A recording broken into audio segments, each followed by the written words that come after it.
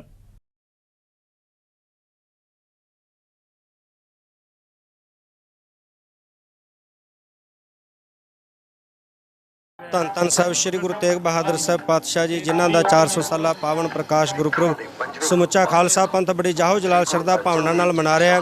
ਸਿੱਖ ਕੌਮ ਦੇ ਸਰਮਾਰ ਜਥੇਬੰਦੀ ਸ਼੍ਰੋਮਣੀ ਗੁਰਦੁਆਰਾ ਪ੍ਰਬੰਧਕ ਕਮੇਟੀ ਧਰਮਕ ਪ੍ਰਚਾਰ ਕਮੇਟੀ ਵੱਲੋਂ ਜੋ ਵਿਸ਼ਾਲ ਨਗਰ ਕੀਰਤਨ ਗੁਰੂ ਕੇ ਮਹਿਲ ਸ੍ਰੀ ਅੰਮ੍ਰਿਤਸਰ ਸਾਹਿਬ ਪਾਵਨ ਅਸਥਾਨ ਤੋਂ ਆਰੰਭ ਹੋਏ, ਪੜਾਅ ਦਰ ਪੜਾਅ ਚੱਲਦੇ ਆਂ ਦਰਸ਼ਨ ਦੀਦਾਰ ਕਰਦੇ ਆਂ। ਰਾਤਰੀ ਦੇ ਵਿਸ਼ਰਾਮ ਵਾਸਤੇ ਨਗਰ ਕੀਰਤਨ ਪਟਿਆਲਾ ਸ਼ਹਿਰ ਗੁਰਦੁਆਰਾ ਸ੍ਰੀ ਦੁਖਨਿਵਾਰਨ ਸਾਹਿਬ ਵਿਖੇ ਪਹੁੰਚੇ। ਰਾਤਰੀ ਦੇ ਵਿਸ਼ਰਾਮ ਉਪਰੰਤ ਅੱਜ ਅਗਲੇ ਪੜਾਅ ਦੀ ਇੱਥੋਂ ਰਵਾਨਗੀ ਹੋਈ ਹੈ ਔਰ ਅੱਜ ਇਹ ਸਾਰੇ ਅਸਥਾਨਾਂ ਤੋਂ ਗੁਰੂ ਤੇਗ ਬਹਾਦਰ ਸਾਹਿਬ ਪਾਤਸ਼ਾਹ ਜੀ ਦੇ ਪਾਵਨ ਅਸਥਾਨਾਂ ਤੋਂ ਹੁੰਦਿਆਂ ਹੋਇਆਂ ਅਗਲਾ ਜਿਹੜਾ ਰਾਤਰੀ ਦਾ ਵਿਸ਼ਰਾਮ ਹੈ ਨਾਭੇ ਦੇ ਨੇੜੇ ਗੁਰਦੁਆਰਾ ਬੌੜਾ ਸਾਹਿਬ ਵਿਖੇ, ਉੱਥੇ ਜਿਹੜਾ ਹੈ ਰਾਤ ਦਾ ਵਿਸ਼ਰਾਮ ਹੋਵੇਗਾ। ਇਸੇ ਤਰ੍ਹਾਂ ਅੱਗੇ ਪੜਾਅ ਦਰ ਪੜਾਅ ਚੱਲਦਿਆਂ ਨਗਰ ਕੀਰਤਨ ਨੇ ਜਿਹੜਾ ਹੈ ਸਾਰੀ ਸਮਾਪਤੀ ਅਖੀਰ ਨੂੰ ਦਿੱਲੀ ਤੋਂ ਹੁੰਦਿਆਂ ਹੋਇਆਂ ਸਾਰੇ ਅਸਥਾਨਾਂ ਤੋਂ ਹੁੰਦਿਆਂ ਹੋਇਆਂ ਕੇਸਗੜ੍ਹ ਸਾਹਿਬ ਹੋਣੀ ਹੈ। ਸੋ ਅੱਜ ਦਾ ਰਾਤ ਦਾ ਵਿਸ਼ਰਾਮ ਗੁਰਦੁਆਰਾ ਬੌੜਾ ਸਾਹਿਬ ਨਾਭਾ ਵਿਖੇ ਹੋਵੇਗਾ। देखो मैं समझदा कि गुरु महाराज ने सच्चे पातशाह ने श्री गुरु तेग बहादुर साहब ने बहुत बड़ी कृपा की है, बहुत बड़ी मेहर की है। तो ये कीर्तन दरबार जो हैगा ये ਅੰਮ੍ਰਿਤਸਰ ਸਾਹਿਬ ਤੋਂ ਚੱਲਿਆ ਹੈ। ਸਾਰੇ ਗੁਰਦੁਆਰਾ ਸਾਹਿਬਾਨ ਦੇ ਵਿੱਚ ਹੋ ਕੇ ਦਿੱਲੀ ਜਾਣਾ ਹੈ, ਦਿੱਲੀ ਤੋਂ ਅਨੰਦਪੁਰ ਸਾਹਿਬ ਜਾਣਾ ਹੈ। ਸੋ ਜਿੰਨੀ ਸ਼੍ਰੋਮਣੀ ਕਮੇਟੀ ਨੂੰ ਵਧਾਈ ਦੇਈਏ ਉਨੀ ਥੋੜ੍ਹੀ ਹੈ। ਇਹ ਗੁਰੂ ਮਹਾਰਾਜ ਦੀ ਬਖਸ਼ਿਸ਼ ਸਦਕਾ ਅੱਜ ਸਾਰੀ ਦੁਨੀਆ ਦੇ ਵਿੱਚ ਇਹ ਪ੍ਰਚਾਰ ਹੋ ਰਿਹਾ ਹੈ ਕਿ ਸ਼੍ਰੀ ਗੁਰੂ ਤੇਗ ਬਹਾਦਰ ਸਾਹਿਬ ਨੇ ਹਿੰਦੂਆਂ ਦੀ ਰੱਖਿਆ ਦੇ ਲਈ ਸ਼ਹੀਦੀ ਦਿੱਤੀ ਸੀ। ਉਹਨਾਂ ਦਾ 400 ਸਾਲਾ ਪ੍ਰਕਾਸ਼ ਦਿਵਸ ਆਪਾਂ ਅੱਜ ਘਰ ਘਰ ਦੁਨੀਆ ਦੇ ਕੋਨੇ-ਕੋਨੇ ਦੇ ਵਿੱਚ ਮਨਾ ਰਹੇ ਹਾਂ। ਸੋ ਮੈਂ ਸਾਰੀ ਸੰਗਤ ਨੂੰ 400 ਸਾਲਾਂ ਦੇ ਲੱਖ ਲੱਖ ਵਧਾਈ ਦੇਣਾ। ਪਰਮਾਤਮਾ ਅੱਗੇ ਵਾਹਿਗੁਰੂ ਅੱਗੇ ਗੁਰੂ ਤੇਗ ਬਹਾਦਰ ਸਾਹਿਬ ਅੱਗੇ ਅਰਦਾਸ ਕਰਦੇ ਹਾਂ ਕਿ ਸਾਨੂੰ ਹਿੰਮਤ ਦੇਵੇ, ਤਾਕਤ ਦੇਵੇ, ਅਸੀਂ ਇਸ ਦਿਹਾੜੇ ਨੂੰ ਇਹ 400 ਸਾਲ ਨੂੰ ਹੋਰ ਦੁੱਗਣਾ ਚੌਗਣਾ ਕਰਕੇ ਮਨਾਈਏ। ਖਾਲਸਾ ਪੰਥ ਦੀ ਚੜ੍ਹਦੀ ਕਲਾ ਦੇ ਪ੍ਰਤੀਕ ਕੌਮੀ ਤਿਉਹਾਰ ਹੋਲੇ ਮਹੱਲੇ ਦੇ ਦੂਜੇ ਦਿਨ ਤਖਤ ਸ੍ਰੀ ਕੇਸਗੜ੍ਹ ਸਾਹਿਬ ਵਿਖੇ ਵੱਡੀ ਗਿਣਤੀ ਸਿੱਖ ਸੰਗਤ ਨਤਮਸਤਕ ਹੋਈ। ਇਸ ਮੌਕੇ ਸ਼੍ਰੋਮਣੀ ਗੁਰਦੁਆਰਾ ਪ੍ਰਬੰਧਕ ਕਮੇਟੀ ਦੀ ਪ੍ਰਧਾਨ ਬੀਬੀ ਜਗੀਰ ਕੌਰ ਨੇ ਇਸ ਇਤਿਹਾਸਿਕ ਦਿਹਾੜੇ ਉੱਤੇ ਸੰਗਤਾਂ ਨੂੰ ਵਧਾਈ ਦਿੱਤੀ ਅਤੇ ਕਿਹਾ ਕਿ ਵੱਡੀ ਗਿਣਤੀ ਸੰਗਤ ਇੱਥੇ ਨਤਮਸਤਕ ਹੋ ਰਹੀ ਹੈ। बहुत ही महान इतिहासक दिहाड़ा होले महल्ले का ये शक्ति का प्रतीक साडा त्यौहार जो है इंसान वास्ते खालसे वास्ते एक बड़ा गौरवमय इतिहास है, क्योंकि धन गुरु गोबिंद सिंह जी ने निर्जिंद कौम नूं जिंद देने वास्ते, शक्ति देने वास्ते, ताकतवर बनाने वास्ते, सैल्फ डिपेंडेंट होने वास्ते ਅਤੇ ਆਪਣੇ ਆਪ ਨੂੰ ਸੁਰੱਖਿਅਤ ਕਰਨ ਵਾਸਤੇ ਇੱਕ ਬਹੁਤ ਵੱਡੀ ਸ਼ਕਤੀ ਜਿਹੜੀ ਸੀ ਉਹ ਖਾਲਸੇ ਨੇ ਦਿੱਤੀ।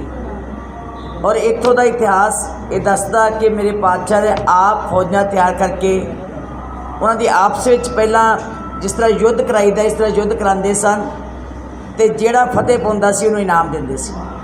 ਸੋ ਇਹ ਮਹਾਨ ਧਰਤੀ ਜਿੱਥੇ ਧੰਨ ਗੁਰੂ ਗੋਬਿੰਦ ਸਿੰਘ ਜੀ ਨੇ ਸਾਰੀਆਂ ਬਖਸ਼ਾਂ ਵੀ ਦਿੱਤੀਆਂ। ਤਖ਼ਤ ਸ੍ਰੀ ਕੇਸਗੜ੍ਹ ਸਾਹਿਬ ਦੇ ਉੱਤੇ 5 ਪਿਆਰੇ ਵੀ ਸਾਜੇ। ਅੱਜ ਦੁਨੀਆ ਭਰ ਦੇ ਲੋਕ ਇਸ ਸਥਾਨ ਨੂੰ ਨਤਮਸਤਕ ਹੋਣ ਆ ਰਹੇ ਤੇ ਆਪਣੇ ਪਰਿਵਾਰ ਦੀ, ਖਾਲਸੇ ਦੀ, ਸੰਸਾਰ ਦੇ ਲੋਕਾਂ ਦੀ ਚੜ੍ਹਦੀ ਕਲਾ ਵਾਸਤੇ ਅਰਦਾਸ ਕਰਨ ਵਾਸਤੇ ਆਏ। ਮੈਂ ਧੰਨਵਾਦੀ ਹਾਂ ਸਾਰੀ ਸਿੱਖ ਸੰਗਤ ਦੀ, ਜਿਨ੍ਹਾਂ ਨੇ ਵੱਡੀ ਗਿਣਤੀ ਵਿੱਚ ਮੈਂ ਦੇਖ ਰਹੀ ਸੀ ਰਸਤੇ 'ਚ ਆਉਂਦਿਆਂ ਕਿ ਬਹੁਤ ਵੱਡੀ ਗਿਣਤੀ ਸ਼ਮੂਲੀਅਤ ਕਰਕੇ ਇਸ ਮਹਾਨ ਪਵਿੱਤਰ ਸਥਾਨ ਦੇ ਉੱਤੇ ਆਪਣੀਆਂ ਅਰਦਾਸਾਂ ਕੀਤੀਆਂ, ਬੇਨਤੀਆਂ ਕੀਤੀਆਂ। ਵਾਰਡ ਨੰਬਰ 15 ਰਮੇਸ਼ ਨਗਰ ਇਲਾਕੇ ਤੋਂ ਜਾਗੋ ਪਾਰਟੀ ਦੀ ਉਮੀਦਵਾਰ ਅਵਨੀਤ ਕੌਰ ਭਾਟੀਆ ਨੂੰ ਧਮਕੀ ਮਿਲਣ ਦੇ ਮਾਮਲੇ ਵਿੱਚ ਜਾਗੋ ਪਾਰਟੀ ਦੇ ਆਗੂ ਪਰਮਿੰਦਰਪਾਲ ਸਿੰਘ ਨੇ ਪ੍ਰੈਸ ਕਾਨਫਰੰਸ ਕੀਤੀ, ਜਿਸ ਦੌਰਾਨ ਉਹਨਾਂ ਨੇ ਕਿਹਾ ਕਿ ਅਵਨੀਤ ਕੌਰ ਭਾਟੀਆ ਨੂੰ ਡਰਾਉਣ ਦੀ ਕੋਸ਼ਿਸ਼ ਕੀਤੀ ਜਾ ਰਹੀ ਹੈ, ਪਰ ਉਹ ਡਰਨ ਵਾਲੀ ਨਹੀਂ ਕਿਉਂਕਿ ਪਾਰਟੀ ਉਹਨਾਂ ਨਾਲ ਡਟ ਕੇ ਖੜੀ ਹੈ। ਦੀ ਵਾਰਡ ਨੰਬਰ 15 ਤੋਂ ਉਮੀਦਵਾਰ ਅਵਨੀਤ ਕੌਰ ਜੀ ਦੇ ਖਿਲਾਫ ਬਹੁਤ ਵੱਡਾ ਇੱਕ ਜਿਹਾਦ ਛੇੜਿਆ ਗਿਆ ਸੋਸ਼ਲ ਮੀਡੀਆ ਦੇ ਉੱਪਰ, ਔਰ ਉਹਨਾਂ ਨੂੰ ਧਮਕੀਆਂ ਦੇਣ ਦਾ ਸਿਲਸਿਲਾ ਸ਼ੁਰੂ ਕੀਤਾ ਗਿਆ ਹੈ। ਔਰ ਜਿਸ ਤਰੀਕੇ ਨਾਲ ਉਹਨਾਂ ਡਰਾਉਣ ਦੀ, ਧਮਕਾਉਣ ਦੀ ਕੋਸ਼ਿਸ਼ ਹੋਈ ਹੈ, ਮੈਂ ਇਸ ਗੱਲ ਤੋਂ ਹੈਰਾਨ ਨਹੀਂ ਹਾਂ, ਲੇਕਿਨ ਇਹ ਜ਼ਰੂਰ ਲੱਗਦਾ ਹੈ ਸਾਰੀ ਹਰਕਤਾਂ ਤੋਂ ਕਿ ਜਿਹੜੇ ਵਿਰੋਧੀ ਨੇ ਉਹ ਇਸ ਟਾਈਮ ਘਬਰਾ ਚੁੱਕੇ ਨੇ ਔਰ ਹਤਾਸ਼ ਹੋ ਕੇ ਜਿਸ ਤਰੀਕੇ ਨਾਲ ਹਰਕਤਾਂ ਕਰ ਰਹੇ ਨੇ, ਉਹ ਆਉਣ ਵਾਲੇ ਸਮੇਂ ਦੇ ਵਿੱਚ ਆਪਣੀ ਹਾਰ ਨੂੰ ਕਬੂਲ ਕਰ ਚੁੱਕੇ ਨੇ। ਸਭ ਤੋਂ ਵੱਡੀ ਗੱਲ, ਪਹਿਲੀ ਵਾਰ ਜਾਗੋ ਪਾਰਟੀ ਨੇ ਕੋਸ਼ਿਸ਼ ਕੀਤੀ ਕਿ 2 ਬੀਬੀਆਂ ਨੂੰ ਜੋ ਪਹਿਲੀ 15 ਉਮੀਦਵਾਰਾਂ ਦੀ ਲਿਸਟ ਹੋਈ ਉਹਦੇ ਵਿੱਚ ਟਿਕਟ ਦਿੱਤੀ, ਔਰ ਉਸ ਟਿਕਟ ਦਾ ਦੇਣ ਦਾ ਹਸ਼ਰ ਇਹ ਹੋਇਆ ਕਿ ਇੱਕਦਮ ਬੀਬੀਆਂ ਦੇ ਜੋ ਕੈਂਡੀਡੇਟ ਸੀ, ਵਿਮਨ ਕੈਂਡੀਡੇਟ, ਉਹਨਾਂ ਦੇ ਖਿਲਾਫ ਜੋ ਇੱਕ ਜਿਹਾਦ ਛੇੜੀ ਜਾ ਰਹੀ ਹੈ, ਔਰ ਇੱਕ ਜਿਸ ਤਰੀਕੇ ਨਾਲ ਜੋ ਕਿ ਇੱਕ ਜਿਹੜਾ ਸਮਾਜ ਹੈ ਉਹ ਜਿਵੇਂ ਕਿ ਬੀਬੀਆਂ ਨੂੰ ਅੱਗੇ ਵਧਣ ਤੋਂ ਬਰਦਾਸ਼ਤ ਨਹੀਂ ਕਰ ਪਾਤਾ, ਉਸ ਤਰੀਕੇ ਦੇ ਨਾਲ ਜਿਵੇਂ ਬੀਬੀਆਂ ਦੇ ਖਿਲਾਫ ਇਹ ਮਾਹੌਲ ਬਣਾਇਆ ਜਾ ਰਿਹਾ ਹੈ। ਇਹ ਸੋਚ ਲੈਣ ਜਿਹੜੇ ਬਣਾ ਰਹੇ ਨੇ ਕਿ ਉਹ ਬੀਬੀਆਂ ਡਰ ਜਾਣਗੀਆਂ ਜਾਂ ਭੱਜ ਜਾਣਗੀਆਂ, ਉਹ ਬਿਲਕੁਲ ਇਸ ਗੱਲ ਨੂੰ ਨਾ ਸੋਚਣ, ਕਿਉਂਕਿ ਇਹ ਮਾਹੌਲ ਜੋ ਬਣਾਉਣਾ ਚਾਹੁੰਦੇ ਨੇ ਉਸ ਨਾਲ ਅਸੀਂ ਉਲਟਾ ਹੋਰ ਮਜ਼ਬੂਤ ਹੋ ਕੇ ਅੱਗੇ ਆਵਾਂਗੇ। ਜਿਹੜੀ ਰਵਾਇਤੀ ਪਾਰਟੀਆਂ ਨੇ ਕਿਤੇ ਨਾ ਕਿਤੇ ਉਹ ਹੁਣ ਧਮਕੀਆਂ ਦੇਣ 'ਤੇ ਵੀ ਔਰ ਬਦਮਾਸ਼ੀ ਕਰਨ 'ਤੇ ਉਤਾਰੂ ਹੋ ਗਈਆਂ ਨੇ। ਔਰ ਜਿਸ ਤਰੀਕੇ ਨਾਲ ਪਾਕਿਸਤਾਨ ਦੇ ਇੱਕ ਨੰਬਰ ਤੋਂ ਲਗਾਤਾਰ ਅਵਨੀਤ ਨੂੰ ਸਵੇਰ ਤੋਂ ਧਮਕੀਆਂ ਆ ਰਹੀਆਂ ਸੀ, ਜਿਸ ਬਾਰੇ ਥਾਣਾ ਕੀਰਤੀ ਨਗਰ ਔਰ ਜੋ ਸਾਈਬਰ ਕ੍ਰਾਈਮ ਹੈ, ਸਾਈਬਰ ਸੈੱਲ ਹੈ ਦਿੱਲੀ ਪੁਲਿਸ ਦੀ ਹਰੀਨਗਰ ਵਿਖੇ ਜੋ ਦਿੱਤੀ ਗਈ ਹੈ, ਇਹਨਾਂ ਵੱਲੋਂ ਸ਼ਿਕਾਇਤ ਦਿੱਤੀ ਗਈ ਹੈ, ਔਰ ਉਹ ਸ਼ਿਕਾਇਤ ਦੇ ਉੱਤੇ ਪੁਲਿਸ ਕਾਰਵਾਈ ਕਰ ਰਹੀ ਹੈ, ਪਰ ਅਜੇ ਤੱਕ ਸਾਨੂੰ ਇਹ ਪਤਾ ਲੱਗਿਆ ਕਿ ਬੰਦਾ ਟਰੇਸ ਨਹੀਂ ਹੋ ਸਕਿਆ ਹੈ। ਫਿਲਹਾਲ ਖਬਰਾਂ ਦੇ ਇਸ ਬੁਲੇਟਿਨ 'ਚ ਇੰਨਾ ਹੀ। ਤੁਸੀਂ ਬਣੇ ਰਹੋ ਚੜ੍ਹਦੀ ਕਲਾ ਟਾਈਮ ਟੀਵੀ ਦੇ ਨਾਲ। ਧੰਨਵਾਦ।